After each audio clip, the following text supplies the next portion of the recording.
తాకట్లో ఉన్న మీ బంగారాన్ని విడిపించి ఆ రోజు ఆన్లైన్ రేటుకి కొంటాం. Sharma gold company. నమస్కారం, వెల్కమ్ టు సుమన్ టీవీ. నేను గీతాంజలి. 2025వ సంవత్సరం వచ్చేసింది. మరి ద్వాదశ రాశుల్లో జన్మించిన వారి జాతక ఫలితాలు ఏ విధంగా ఉండబోతున్నాయి? మెరుగైన ఫలితాల కొరకు ఎటువంటి పరిహారాలు వారు చేసుకోవాలి? మంచిగా ఉన్న రాశులు ఏవి, అంటే మంచి ఫలితాలను ఇచ్చేటువంటి రాశులు ఏ ఉన్నాయి, అలాగే చెడు ఫలితాలు ఏ రాశులు వారు అందుకోబోతున్నారు, ఈ వివరాలన్నీ ఇవాళ వీడియోలో నేను మీకు వివరిస్తాను. వివరించేందుకు ప్రస్తుతం మనతో పాటు ఉన్నారు ప్రముఖ జ్యోతిషులు బ్రహ్మశ్రీ నందిబట్ల శ్రీహరి శర్మ గురువు గారు. వారితో మాట్లాడదాం. గురుగారు నమస్కారం అండి. వాగర్థ వివ సంపృక్తౌ వాగర్థ ప్రతిపత్తయే జగతః పితరౌ వందే పార్వతీ పరమేశ్వరౌ. సదాశివ సమారంభాం శంకరాచార్య మధ్యమాం అస్మదాచార్య పర్యంతం వందే గురు పరంపరాం. ఆదిత్యాయ చ సోమాయ మంగళాయ బుధాయ చ గురు శుక్ర శనిభ్యశ్చ రాహవే కేతవే నమః. శృంగేరి జగద్గురు పీఠాధిపతులకి, కంచి పీఠాధిపతులకి నమస్కారములు తెలియచేసుకుంటూ కార్యక్రమాన్ని ప్రారంభిద్దాం. వీక్షించేటువంటి సుమన్ టీవీ ప్రేక్షకులకి గమనిక, ఇప్పుడు మనం చెప్పుకోబోయేటువంటి రాశి ఫలాలు ఏవైతే ఉన్నాయో అవన్నీ కూడా ఆంగ్ల నూతన సంవత్సర గమనాన్ని దృష్టిలో పెట్టుకొని జనవరి 1వ తారీఖు నుంచి డిసెంబర్ 31వ తారీఖు వరకు మాత్రమే ఉన్నటువంటి గ్రహాల స్థితిగతులను బట్టి వివిధ రాశుల వారికి ఏ విధంగా ఉండబోతుందో తెలుసుకుందాం.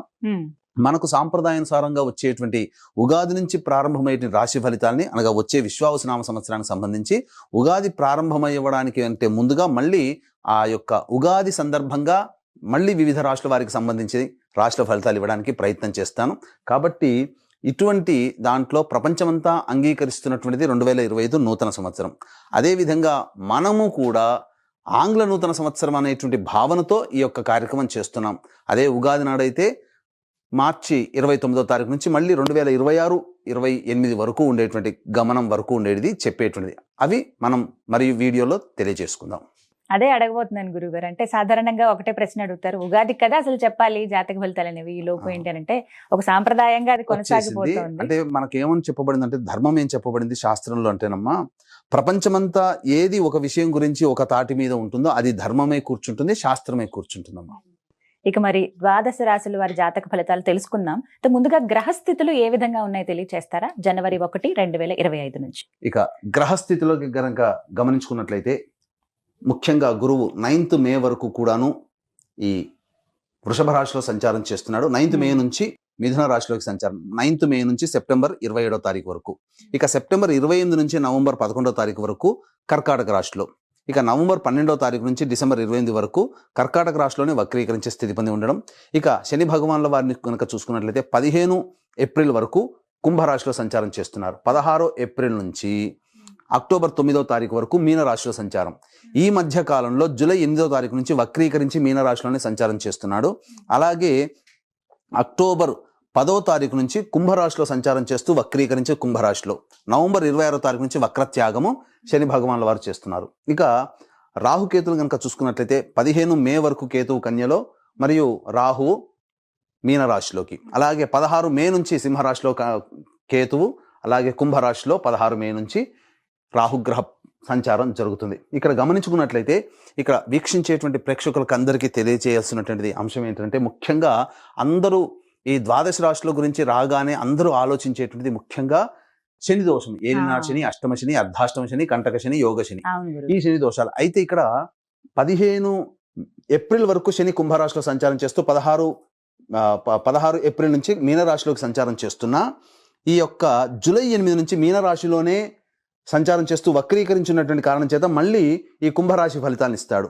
అక్టోబర్ 10న కుంభరాశిలోనే వక్రీకరించి ఉన్నటువంటి స్థితిగతుల చేత ఏమవుతుంది, మళ్ళీ మకర రాశి ఫలితాన్ని శని భగవానులు ఇస్తారు. కాబట్టి అర్థం చేసుకోవాల్సినటువంటి అంశం ఏంటంటే, ఎవరికి కూడాను ఈ సంవత్సరం శని భగవానుడు యోగదాయకంగా పూర్తిగా లేడు.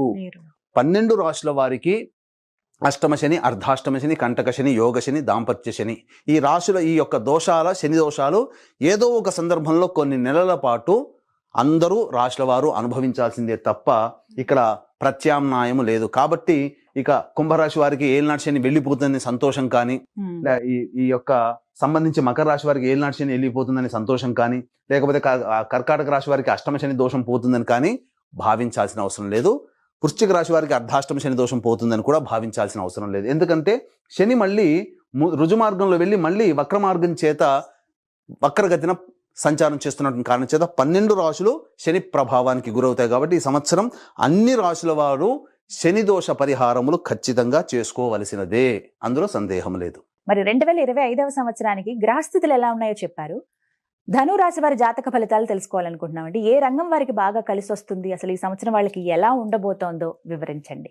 జనవరి 1వ తారీఖు నుంచి డిసెంబర్ 31వ తారీఖు వరకు ధనుస్సు రాశి వారికి గ్రహ సంచారం ఎలా ఉందో మనం తెలుసుకుందాం.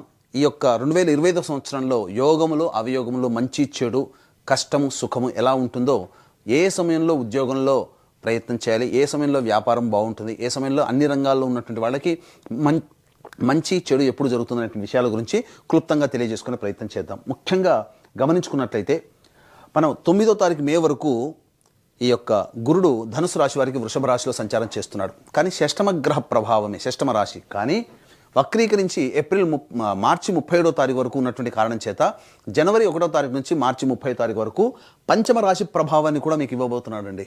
అసలు చెప్పాలి అంటే చాలా ఆనందంగా ఉంది ధనుసు రాశి వారికి. ఈ యొక్క సంవత్సరంలో కొన్ని రాశులు అద్భుతమైనటువంటి యోగాలే, కానీ ధనుసు రాశి వారికి సంపూర్ణంగా అన్ని గ్రహాలు యోగిస్తున్నాయి. కాబట్టి మంచి ఎలా ఉండబోతుందో తెలియజేస్తున్నాను.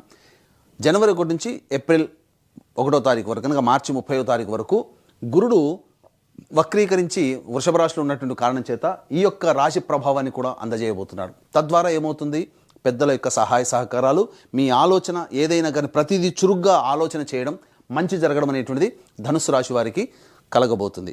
అయితే షష్టమ రాశిలోకి ఏప్రిల్ 1వ తారీఖు నుంచి 9 మే వరకు మాత్రమే అనుకూలంగా లేదు. ఇదొక్కటే అనుకూలంగా లేదు. ఇక చూసుకున్నట్లయితే మే 9 నుంచి సెప్టెంబర్ 27వ తారీఖు వరకు అద్భుతం, మిథున రాశిలో సంచారం చేస్తున్నాడు. ఇక సెప్టెంబర్ 28వ తారీఖు నుంచి నవంబర్ 11వ తారీఖు వరకు కర్కాటక రాశిలోకి ప్రవేశం చేయడం. ఈ సమయం కొంత ఇబ్బందికర పరిస్థితి. ఇక నవంబర్ 12 నుంచి డిసెంబర్ 28వ తారీఖు వరకు కర్కాటక రాశిలోనే వక్రీకరించే స్థితి పొంది ఉండడం. కాబట్టి గురుబలం లేకపోతే ఏమవుతుంది, విద్యా వ్యవస్థలో కానీ, కాబట్టి ధనపరంగా సంతానపరంగా కొన్ని సమస్యలు ఎదురవుతాయి. కాబట్టి మీకు విద్యార్థులు ఏ సమయంలో చాలా జాగ్రత్తగా ఉండాలి, 1 ఏప్రిల్ నుంచి 9 మే వరకు విద్యార్థులు జాగ్రత్తగా ఉండండి. ఎక్కువ కఠోర శ్రమ చేయండి, దైవానుగ్రహాన్ని పొందండి, తల్లిదండ్రులని పెద్దల్ని ఏమాత్రం కూడా బాధ పెట్టకండి. ఆ ప్రభావం విద్య మీద పడుతుంది, మీరు రాసే పరీక్షల మీద పడుతుంది. కాబట్టి మంచితనము, దైవానుగ్రహం పొందే ప్రయత్నం చేయండి. ఇది సమయం. ఇక మళ్ళీ సెప్టెంబర్ 28 నుంచి నవంబర్ 11వ తారీఖు వరకు ఉన్నటువంటి సమయం కూడా అనుకూలం కాదు విద్యార్థులకి. కాబట్టి విదేశీ యానము, విదేశీ విద్య కోసం ఈ సమయంలో ప్రయత్నం చేస్తే కొన్ని ఇబ్బందికర పరిస్థితులు అనేటువంటివి ఉంటాయి. కాబట్టి ఇక అన్ని రంగాల్లో ఉన్నటువంటి వారికి ప్రధానంగా మంచి చెడు అనేటువంటిది మనం చెప్పుకుందాం. ఇక మే 9 నుంచి సెప్టెంబర్ 27 వరకు సప్తమ గురు ప్రభావం, విశేషమైనటువంటి యోగం, పెద్దల సహాయ సహకారాలు, తోటి ఉద్యోగస్తులు, అలాగే ఇంట్లోని కుటుంబ సభ్యులు, బయట అందరూ కూడా మీకు సహాయ సహకారాలు. మీ పని అంటే ఒక కాల్ చేస్తే ముందుకొచ్చి వాలిపోతారు. ఆ విధంగా ఉంటుంది మీకు సహాయ సహకారంగా. మీ మీద భక్తి, గౌరవము, అభిమానము, ప్రేమ అన్నీ కూడాను ఎదుటి వాళ్ళ నుంచి మీరు పొందుతారు మే 9వ తారీఖు నుంచి సెప్టెంబర్ 27వ తారీఖు వరకు. కాబట్టి అంత ఆనందదాయకంగా ఉంటుంది. సంతానం కోసం ఎదురు చూసేటువంటి వ్యక్తులు సంతానాన్ని పొందే అవకాశాలు ఎక్కువగా ఉన్నాయి. కాబట్టి మంచి జరుగుతుంది. ఇక ఈ సంబంధించినటువంటిది ప్రభావంగా సెప్టెంబర్ 28వ తారీఖు నుంచి నవంబర్ 11 మధ్యకాలంలో కర్కాటక రాశిలో సంచారం చేస్తున్నటువంటి కారణం చేత ఏం జరుగుతుంది, ముఖ్యంగా సంతాన నష్టం జరిగే అవకాశం ఈ సెప్టెంబర్ 28 నుంచి నవంబర్ 11. మీరు అనుకున్న మనిషి లేదా మీది అనుకున్న వస్తువులు, మీది అనుకున్న స్థిరాస్తులు అవి మీ నుంచి కొంత దూరం అయిపోతాయి ఈ సెప్టెంబర్ 28 నుంచి నవంబర్ 11 మధ్యకాలంలో. ఇది గురువుగారు. కాబట్టి గురువుగారు ఎప్పుడు బాగుంటారు, ఏ సమయంలో బాగుండదు అనేటువంటి విషయం తెలుసుకుంటే మిగతా సమయం అంతా బాగుంటుంది కదా. ఏ సమయంలో బాగుండరు, అశుభ ఫలితాలు ఇస్తారంటే 1 ఏప్రిల్ నుంచి మే 9 వరకు బాగోలేదు, సెప్టెంబర్ 28 నుంచి నవంబర్ 11 వరకు బాగోలేదు. ఇక మిగతా సమయం అంత సమయం కూడా గురువుగారు ఈ యొక్క ధనుసు రాశి వారు చేసుకున్నటువంటి పుణ్యం గురువుగారు చాలా యోగిస్తున్నారు, గురుగ్రహము. కాబట్టి శుభదమైనటువంటి స్థితి, రాశినాథుడండి, ఇంతకన్నా ఇంకేం కావాలి. ఇక అన్నిటికంటే మించి గమనించుకున్నట్లయితే ఈ ధనుసు రాశి వారికి 15 ఏప్రిల్ వరకు కూడాను శని చాలా యోగిస్తాడు. తృతీయ సంచార ప్రభావం చేత 15 ఏప్రిల్. ఇక 15 ఏప్రిల్ తర్వాత ఇంకేముందండి, ఊదరగొడుతున్నారు ప్రసార మాధ్యమంలో. ఇక అర్ధాష్టమ శని. ఇక ఈ సంవత్సరం అంతా ఏప్రిల్ తర్వాత మా జీవితం అన్ని ఇబ్బందులేనా అనుకుంటుంటారు. వాస్తవమే, 16 ఏప్రిల్ నుంచి శని మీనరాశిలోకి ప్రవేశం చేసి అర్ధాష్టమ శని దోష ప్రభావాన్ని ఇస్తున్నాడు. కానీ అది శాశ్వతం కాదండి. 16 ఏప్రిల్ నుంచి అక్టోబర్ 9 వరకు మీనరాశిలో ఉంటాడు. కానీ జూలై 8 నుంచి వక్రీకరించి మళ్ళీ మీనరాశిలోని వక్రీకరించిన కారణం చేత మళ్ళీ తృతీయ రాశి సంచార ప్రభావం చేస్తాడు. కాబట్టి విచిత్రంగా చూసుకున్నట్లయితే శనిగారు 15 ఏప్రిల్ వరకు యోగము, 15 ఏప్రిల్ నుంచి 16 ఏప్రిల్ నుంచి జూలై 7వ తారీఖు వరకు మాత్రమే అర్ధాష్టమి శని దోష ప్రభావం. కానీ రాహు ఇక్కడ 16 మే నుంచి యోగదాయకంగా ఉన్నాడు. కాబట్టి ఒక రకంగా చెప్పాలంటే అసలు ఈ యొక్క ధనుస్సు రాశి వారికి 16 మే నుంచి చెప్పాలంటే 16 మే నుంచి రాహువు, శని, గురువు ఇక ముగ్గురు కలిసి మిమ్మల్ని పరిగెత్తిచ్చేస్తారు. అన్ని విధాలుగా యోగదాయకంగా ఉంటుంది. ఇక అసలు పట్టిందల్లా బంగారం అన్నట్టుగా ఉంటుంది 16 మే నుంచి ఎప్పటి వరకు, ఈ యొక్క జూలై 8వ తారీఖు వరకు. అద్భుతం. 16 మే, జూన్, జూలై అంటే దగ్గర దగ్గర 80 రోజుల వరకు కూడాను యోగదాయకంగా ఉంటుందండి.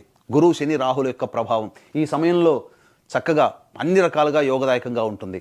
ఇక అక్టోబర్ 10 నుంచి విచిత్రం ఏంటంటే ధనుసు రాశి వారికి అక్టోబర్ 10 నుంచి కుంభంలోని వక్రీకరించిన కారణం చేత కుటుంబ శని దోషం అనగా ఏలినాటి శని దోషం పోయింది అని అనుకుంటున్నారు కదా.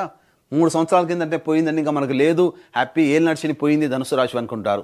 కానీ అక్టోబర్ 10 నుంచి మళ్ళీ విచిత్రంగా నవంబర్ 26వ తారీఖు వరకు కూడా ఏలినాటి శని దోష ప్రభావానికి కొంత గురవుతారు. కాబట్టి ఈ చెప్పినటువంటి సమయంలో శని ప్రభావం నుంచి బయటపడడం కోసం కొన్ని పరిహారాలు పాటించుకుంటే దైవానుగ్రహాన్ని పొందే ప్రయత్నం చేస్తే చాలా చక్కగా ఉంటుంది. ఇక ముఖ్యంగా గమనించుకున్నట్లయితే ఈ యొక్క ధనుసు రాశిలో జన్మించినటువంటి కేంద్ర రాష్ట్ర ప్రభుత్వ ఉద్యోగస్తులు అలాగే ప్రైవేట్ రంగంలో ఉన్నటువంటి ఉద్యోగస్తులకి అద్భుతమైనటువంటి యోగదాయకమైనటువంటి కాలంగా ఉంటుంది. మీకు నిరుద్యోగస్తులకి ఉద్యోగం లభిస్తుంది. ప్రమోషన్స్తో కూడుకున్నటువంటి బదిలీలు జరుగుతాయి. కోరుకున్న చోటికి బదిలీలు జరుగుతాయి. అలాగే ఉద్యోగము భద్రత పెరుగుతుంది. అయితే ఇక్కడ ప్రధానంగా గవర్నమెంట్ ఉద్యోగస్తులకైతే మనం చెప్పుకోదగినటువంటి ఏమీ లేదు, ప్రమోషన్స్ వస్తాయి కాబట్టి హ్యాపీ లైఫ్. కానీ ప్రైవేట్ ఉద్యోగస్తులకి ఎలా ఉండబోతుంది? ఎందుకనంటే నిరుద్యోగస్తులకి ఎప్పుడూ సంవత్సరం అంతా ఉద్యోగం లభించే అవకాశం ఉంటుందా, లేదా చేస్తున్నటువంటి సంస్థల్లో కనుక మీరు ఉద్యోగం చేస్తుంటే మీకు మార్పు కావాలని కోరుకుంటారు. మరి ఏ సమయంలో మార్పు చేసుకుంటే మనం చేసినటువంటి ప్రయత్నం ఫలిస్తుంది అనే విషయంలో కొన్ని టైమింగ్స్ జోన్స్ అనేటువంటి మీకు తెలియజేయడం జరుగుతుంది. ఆ టైం జోన్లో మీరు కొత్త ఉద్యోగం కోసం కానీ ఉన్న ఉద్యోగం నుంచి వేరే సంస్థల్లోకి ప్రయత్నం కానీ చేసినట్లయితే మంచి జరుగుతుందని చెప్పవచ్చు. ఫిబ్రవరి 11 నుంచి మార్చి 13వ తారీఖు ఉన్నటువంటి మధ్యకాలము, అలాగే మే 13 నుంచి జూన్ 14వ తారీఖు ఉన్నటువంటి మధ్యకాలము, అలాగే సెప్టెంబర్ 16 నుంచి నవంబర్ 15వ తారీఖు మధ్య ఉన్నటువంటి కాలము సమస్త విధాలుగా ప్రైవేట్ సంస్థల్లో పనిచేసేటువంటి వాళ్ళకి ఉన్న ఉద్యోగం నుంచి వేరే ఉద్యోగం మార్పుకి లేదా నిరుద్యోగస్తులకి ఉద్యోగం లభించడానికి అనుకూలమైనటువంటి సమయంగా చెప్పవచ్చు. ఇక ఈ యొక్క ధనుసు రాశిలో జన్మించినటువంటి రాజకీయ రంగంలో ఉన్నటువంటి వాళ్ళకందరికీ కూడాను అద్భుతమైనటువంటి ఫలితం మీకు చెప్పాను కదా. జూలై 8వ తారీఖు నుంచి అక్టోబర్ 10వ తారీఖు వరకు గురువు, శని, రాహువు ఈ 3 గ్రహాలు యోగించినటువంటి కారణం చేత మీకు ఆ సమయంలో జూలై 8 నుంచి అక్టోబర్ 10 మధ్య కాలంలో అనగా ఆగస్టు, సెప్టెంబర్, అక్టోబర్ 3 నెలలు, ఈ 3 నెలల మధ్యకాలంలో మీరు ఏదైనా ఎన్నికల్లో పోటీ చేస్తే విజయం మీదే. లేదు ఎన్నికల్లో పోటీ చేయట్లేమండి కానీ పెద్దల యొక్క సహాయ సహకారాలతో నామినేటెడ్ పోస్టులు అయినా ఉంటారు, లేదా ప్రజాదరణ పొందగలుగుతారు. అపారమైనటువంటిదిగా మీ జీవితం భవిష్యత్తులో ఒక మార్గాన్ని సుగమం చేసుకుంటారు. ప్రజల్లో సుస్థిరమైన స్థానాన్ని ఈ 3 నెలల్లోనే సంపాదించుకుంటారు. ఇది ఏదైనా కానీ రాజకీయ రంగంలో ఉన్నట్టు మంచి జరుగుతుంది. ఇక ఈ యొక్క రాశిలో జన్మించినటువంటి విద్యార్థులకి ఈ గురుబలము, శని బలము, రాహుగల ప్రభావం వలన చక్కగా అన్ని పరీక్షల్లో ఉత్తీర్ణత పొందుతారు. కాకపోతే చెప్పినటువంటి సమయం ఇంతకుముందు చెప్పుకున్నాం కదా, ఏప్రిల్ 1వ తారీఖు నుంచి మే 9వ తారీఖు వరకు సమయం బాగోలేదు. అదొక్క సమయం తప్ప మిగతా అన్ని సమయాలు అనుకూలంగా ఉన్నాయి. విద్యార్థులకి ప్రవేశ పరీక్షలకు సంబంధించి విజయాన్ని పొందడానికి కొంత అవరోధం ఆ సమయంలో ఏర్పడుతుంది. ఇక ఈ యొక్క ధనుసు రాశిలో జన్మించినటువంటి కళారంగం అనగా సినిమా రంగము, నాటక రంగము, serials, social media, electronic and printing media, నాట్యము, సంగీతము, సాహిత్యము ఇటువంటి కళారంగంలో ఉన్నటువంటి అందరికీ కూడాను అత్యంత ప్రజాదరణ కలిగినటువంటి ప్రాజెక్టులు మీ సొంతం కాబోతున్నాయి. మంచి జరుగుతుంది. కాబట్టి సమయం అనుకూలంగా లేని ఏప్రిల్ 1 నుంచి మే 9 వరకు, అలాగే సెప్టెంబర్ 28వ తారీఖు నుంచి నవంబర్ 11వ తారీఖు ఈ సమయాలు వదిలిపెట్టి మిగతా సమయంలో ప్రయత్నం చేయండి. అద్భుతంగా ఉంటుంది. అసలు సినీ రంగం వాళ్ళకి మార్కెటింగ్ రంగంలో ఉన్నటువంటి వారికి, మీడియా రంగంలో ఉన్నటువంటి వారికి జూలై 8 నుంచి అక్టోబర్ 10 విడుదలయ్యే సినిమాలు కానీ సీరియల్స్ కానీ ఉంటాయో అవి హిట్ అవుతాయి. మీకు ధనాదాయం చక్కగా వస్తుంది, అందులో సందేహమే లేదు. ఇక ఈ యొక్క ధనుస్సు రాశిలో జన్మించినటువంటి వాళ్ళు ముఖ్యంగా చూసుకున్నట్లయితే restaurant business, super markets, general stores, hotels నడిపేటువంటి వాళ్ళు, ఎడ్యుకేషనల్ బిజినెస్, జ్యువెలరీ రంగంలో, అలాగే పండ్ల వ్యాపారస్తులు, కర్రీ పాయింట్లు నడిపేటువంటి వాళ్ళు, తీర్థయాత్రలు, పూజా స్టోర్స్ నడిపేటువంటి వాళ్ళు, ఫుడ్కి సంబంధించినటువంటి ఎటువంటి వారైనా కానీ మీకు అద్భుతమైనటువంటి యోగదాయకం, ధనాదాయం చాలా చక్కగా ఉంటుంది. అలాగే వ్యాపార విస్తరణ కూడా మీరు చాలా చక్కగా చేస్తారు. అందులో ఏమాత్రం సందేహం లేదు. అన్ని విధాలుగా అనుకూలంగా ఉండేటువంటి సమయం అని చెప్పవచ్చు. ఈ యొక్క సంబంధించినటువంటి ధనుసు రాశిలో జన్మించినటువంటి రియల్ ఎస్టేట్ వ్యాపారస్తులు కూడాను అద్భుతమైనటువంటి యోగదాయకంగా ఉంటుంది. కొత్త ప్రాజెక్టులు వస్తాయి. అనుకున్నటువంటి ప్రాజెక్టులు సకాలంలో పూర్తి చేసుకొని మీరు లాభాల బాటలో ఉంటారో. రాని బాకీలు కూడాను వసూలు అవుతాయి. ఈ యొక్క రాశిలో జన్మించినటువంటి రైతులు ఎవరైతే ఉంటారో వాళ్ళకి వేసే ప్రతి పంట కూడా అధిక దిగుబడి అనేటువంటిది ఉంటుంది. కమర్షియల్ పంటలు వేస్తే అద్భుతంగా మీరు రాణిస్తారు. ధనాదాయం చక్కగా ఉంటుంది. ఇంట్లో శుభకార్యాలు జరగడానికి ఆస్కారం ఎక్కువగా ఉంటుంది. కౌలు వ్యవస్థ కూలీలకి కూడాను ఆదాయం చాలా చక్కగా ఉంటుందని చెప్పొచ్చు. ఈ యొక్క ధనుసు రాశిలో జన్మించినటువంటి లాయర్ వృత్తిలో ఉన్నటువంటి వాళ్ళు, మున్సిపాలిటీ రంగంలో, అలాగే మైనింగ్ వ్యాపారంలో, అలాగే ఎలక్ట్రానిక్స్ అండ్ ఎలక్ట్రికల్ రంగంలో ఉన్నటువంటి వారికి ప్రమోషన్స్ తప్పకుండా వస్తాయి. అధిక ధనాదాయం అనేటువంటిది ఉంటుంది. కాకపోతే ప్రధానంగా అనారోగ్య సమస్యలు సెప్టెంబర్ 28 నుంచి నవంబర్ 11, అలాగే ఏప్రిల్ 1 నుంచి మే 9వ తారీఖు ఈ మధ్య కాలంలో ఈ గ్యాప్ సంబంధించినటువంటి సమయాల్లో మీకు ఇబ్బందికర పరిస్థితులు అనేటువంటి ఎదురవుతాయి. ఈ రాశిలో జన్మించినటువంటి స్త్రీలు అద్భుతం అండి. ఇంట్లో బయట అన్ని విధాలుగా మీకు సహాయ సహకారాలు అందుతాయి. మిమ్మల్ని చూస్తేనే మీలో ఒక గౌరవ భావం పెరగడం, తద్వారా మీకున్నటువంటి అన్ని సమస్యలను ఎదుటివారు కాకల కార్యం గంధర్వులే తీర్చినట్టుగా అన్నీ మీకు తోడై, మీకు మీ ఇంటి వాళ్ళు బయటి వాళ్ళు అన్నీ మీకు సమస్యలకి తోడు నీడగా ఉండి మీ సమస్యల్ని పరిష్కరిస్తారు. అలాగే చక్కటి గురుతర బాధ్యత అనేటువంటిది ఉంటుంది. సంతానం కావాల్సినటువంటి సంతానం కోసం ఎదురు చూసేటువంటి మహిళలకి సంతాన ప్రాప్తి కలుగుతుంది. ముఖ్యంగా వివాహం కావాల్సిన అబ్బాయిలకి అమ్మాయిలకి సెప్టెంబర్ 28 అనగా మే 9 నుంచి సెప్టెంబర్ 8 మధ్య కాలంలో వివాహాలు నిశ్చయమవుతాయి. పెద్దల సహాయ సహకారాలు అందుతాయి. తద్వారా అన్ని రకాలుగా యోగదాయకమైనటువంటి పరిస్థితిలో ఈ యొక్క ధనుసు రాశిలో జన్మించినటువంటి వాళ్ళు ఉంటారు. ముఖ్యంగా ఐరన్ వ్యాపారస్తులు, అలాగే స్టీల్ వ్యాపారస్తులు, తోలు చర్మం సంబంధించినటువంటి వ్యాపారస్తులు, అలాగే కింది స్థాయి ఉద్యోగస్తులు, ఎడిబుల్ ఆయిల్స్, అలాగే ఫుడ్కి సంబంధించిన ఆయిల్స్, అలాగే ఆటో రంగంలో ఉన్నటువంటి వాళ్ళు, వీళ్ళకందరికీ కూడాను ప్రధానంగా ఈ యొక్క అక్టోబర్ 10 నుంచి నవంబర్ 26 ఉన్నటువంటి మధ్యకాలము అనుకూలంగా ఉండదు. ఇక మిగతా సమయం అంతా అనుకూలంగా ఉంటుంది. 16 ఏప్రిల్ నుంచి జూలై 8 వరకు ఉన్నటువంటి మధ్యకాలం కూడా అనుకూలంగా ఉండదు. మిగతా సమయంలో అన్నీ కూడా అనుకూలంగా ఉంటాయి. కాబట్టి వాహన ప్రమాదాలు చోటు చేసుకునే అవకాశం 16 ఏప్రిల్ నుంచి జూలై 8వ తారీఖు మధ్యకాలంలో ఉంటుంది. గృహాలు ఏర్పాటు చేసుకోవాలి, కొత్త గృహంలోకి వెళ్ళాలి, స్థానచలనం అనేటువంటిది ఖచ్చితంగా జరుగుతుంది. నూతన వాహన కొనుగోలు జరుగుతాయి. స్త్రీలైతే వాళ్ళకి సంబంధించినటువంటి ఆభరణాలు కొనుగోలు చేస్తారు, అందులో సందేహం లేదు. ఇక ఈ యొక్క చెప్పినటువంటి వివరాలన్నీ కూడాను మీ యొక్క రాశి మీద ఆధారపడి చెప్పినటువంటివి. కాబట్టి మిమ్మల్ని ప్రభావితం చేసేది మీకు వివాహం అయితే మీ భార్య లేదా భర్త, సంతానం యొక్క జాతకము, వివాహం కాకపోతే తల్లిదండ్రులు, తోడబుట్టినటువంటి వాళ్ళ జాతకము మీ మీద ప్రభావాన్ని చూపుతాయి. కాబట్టి మీ యొక్క అభ్యున్నతిని చూసి ఈర్ష్య, అసూయ, ద్వేషాలు ఎక్కువగా ఎదుటివారి ద్వారా మీకు కలుగుతాయి. కాబట్టి ఈ యొక్క 2025 సంవత్సరంలో అనుకున్నటువంటి పనులన్నీ కూడా మీకు జరిగిపోవాలి. మీకు గత జన్మ కర్మదోషాలు తొలగిపోవాలి. అలాగే ఈ సంవత్సరం అంతా కూడా 12 రాశుల వారికి శని దోషము ప్రభావంగా ఉండబోతుంది. కాబట్టి మీకు జాతకరీత్యా కలుగు విద్య, వివాహ, ఉద్యోగ, దాంపత్య, సంతాన, అనారోగ్య సమస్యల నివారణకి ప్రధానంగా ఈ సంవత్సరం అంతా అన్ని విధాలుగా బాగుండాలనే సదుద్దేశంతో మీ కుటుంబ సభ్యుల అందరి గోత్రనామాదులతో సర్వదోష నివారణ పూజలు, హోమాలు, కర్మదోష నివారణ హోమాలు, గత జన్మ కర్మదోషాల నివారణ హోమాలు అనేటివి జనవరి 13వ తారీఖు రోజున ప్రారంభించడానికి శ్రీకారం చుట్టబోతున్నాం. శ్రీకాళహస్తిలో కానీ శ్రీశైలం కానీ ప్రారంభమవుతుంది. ఆ విధంగా ప్రారంభమైన ధర్మెల ప్రతి నెల ఒక్కొక్క పుణ్యక్షేత్రంలో ఈ యొక్క సర్వదోష నివారణ పూజలు, హోమాలు అనేటువంటి జరిపించడం జరుగుతుంది. వాటి వివరాలు కార్యక్రమ తంత్రంతో కాంటాక్ట్ చేసి రిజిస్ట్రేషన్ వివరాలు తెలుసుకోవచ్చు. అలాగే తండ్రి వైపు, భర్త వైపు 6 తరాలు, తల్లి వైపు, భార్య వైపు 3 తరాల్లో కుటుంబంలో ఏవైనా దుర్మరణాలు ఉన్నా, అలాగే కుటుంబ సభ్యులు liver problem, kidney problem, cancer రోగాలతో మరణించిన, 60 సంవత్సరాల లోపల ఏ విధంగానైనా సభ్యులు చనిపోయినా వాటన్నిటిని కూడా పితృదోషాలు అంటారు. కాబట్టి ఇట్టి పితృదోష పరిహారార్థమై ప్రతి నెల ఒక్కొక్క రోజున నిజాయితీగా పితృదోష నివారణ కార్యక్రమాలు చేయించడం జరుగుతుంది. ధనుసు రాశి వారి జాతక ఫలితాలు ఏ విధంగా ఉన్నాయో చెప్పారు. ఇంకాస్త మెరుగైన ఫలితాలు వాళ్ళు పొందాలంటే గనక ఎటువంటి పరిహారాలు చేసుకుంటే మంచిదో తెలియజేస్తారా గురువుగారు? ఈ యొక్క ధనుసు రాశిలో జన్మించినటువంటి వారు సమస్యల నుంచి బయటపడాలనేటువంటిగా ఉద్దేశంతో ఎటువంటి పరిహారాలు చేసుకోవాలి? వీలు కుదిరినప్పుడల్లా దుర్గాదేవి దేవాలయాన్ని సందర్శనం చేసుకోవడం, అలాగే విష్ణు దేవాలయానికి సందర్శనం చేసుకోవడం, ఆదివారం నాడు మాంసాహారం నిషేధం చేయడం, అలాగే ప్రతిరోజు కూడాను రుద్రకవచ పారాయణం రోజుకి 5 సార్లు పారాయణం చేయడం, ఇవన్నీ కనుక చేసినట్లయితే అద్భుతంగా మీకు మంచి జరుగుతుంది. దీనికి విభిన్నంగా మీ జీవితం ఉన్నదనంటే మీ యొక్క జాతకంలోని నడిచేటువంటి గ్రహ దశాంతర దశల ప్రభావాలు. కావున దగ్గరలోని మంచి ఉపాసనా పొరలైనటువంటి జ్యోతిష్యుల్ని సంప్రదించి వారి సలహాలు, సూచనలు కనుక పాటించినట్లయితే మరింత మెరుగైన జీవితాన్ని పొందుతారని తెలియజేస్తూ సర్వం శ్రీ ఉమామహేశ్వర పరబ్రహ్మార్పణమస్తు. చాలా చక్కగా వివరించారండి. ధన్యవాదాలు.